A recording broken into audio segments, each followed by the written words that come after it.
Baik, jadi terkait dengan ini kita lakukan penertiban ya, Bu, tidak ada operasi, namun kita lakukan penertiban terhadap pelanggaran kasat mata, ya, terutama di kawasan tertib berlalu lintas. Di sini di dalam pemerintahan itu kan terpampang besar sekali kawasan tertib berlalu lintas. Nah, di sini yang masih bukan banyak, tapi masih ada yang melakukan pelanggaran di kawasan tertib berlalu lintas. Nah, ini yang kita lakukan penertiban. Itu bukan operasi. Jadi ini kan namanya patroli hunting system sebenarnya. Jadi kita tidak periksa surat-surat, hanya pelanggaran kasat mata yang kita lakukan penindakan. Jadi kita tidak periksa SIM STNK-nya, ya.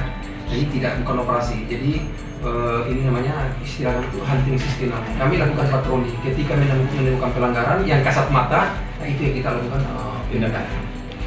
Nah, karena mengingat kita di Halmahera Utara laka tertinggi, ya, dibandingkan tahun 2024 dengan 2025 di 2025 meningkat.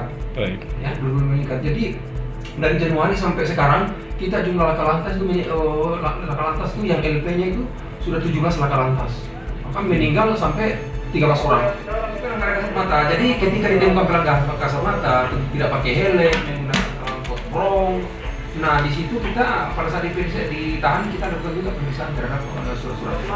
Jadi ketika menemukan pelanggar kasat mata, terus kita periksa juga, tanyakan juga surat-suratnya. Tapi kita terfokus ke pelanggaran kasat mata karena ini bukan operasi khusus, bukan operasi. Ya. Ini hanya pelanggaran kasat mata. Saya terfokus ke tidak menggunakan helm, menggunakan potbrong dan tidak menggunakan TNKB. Rawan kalau apalagi kita ini kan angka kecelakaan meningkat. Nah, kalau tidak menggunakan plat nomor, secara otomatis kalau terjadi kecelakaan tidak bisa terdeteksi tanpa plat nomor dan diregister oleh Samsat.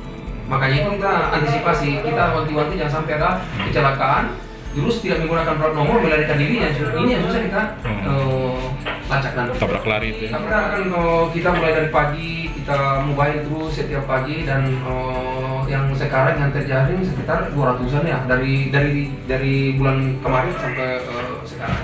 Tapi kami juga mengucapkan terima kasih karena dibandingkan sekarang kita lihat sendiri hanya 1-2 yang tidak menggunakan helm dalam Polres lagi. Rata-rata sudah menggunakan helm, tapi masih ada 1-2. Nah, 1-2 ini kami mohon tertib. Ingat, saya himbau kepada masyarakat, taatlah kepada aturan, jangan takut kepada polisi. Karena kalau ketika takut kepada polisi untuk penindakan, secara otomatis ketika tidak ada polisinya melanggar lagi. Tapi ketika takut kepada aturan, secara otomatis aturan berdirikan selama 1/24 jam.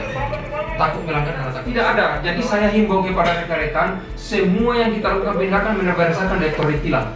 Kalau ada yang anggota saya, contoh anggota saya mencoba-coba untuk menyogok motor saya tanpa pelanggar tilang, tentu dua kena. Yang menyogok kena, bisa hukum kena. Kalau itu dia harus ada pelanggar tilang berdasarkan nomor briva. Ya, nomor briva. Ada nomor briva bisa bayar. Kalau tidak ada nomor briva, berarti itu ilegal.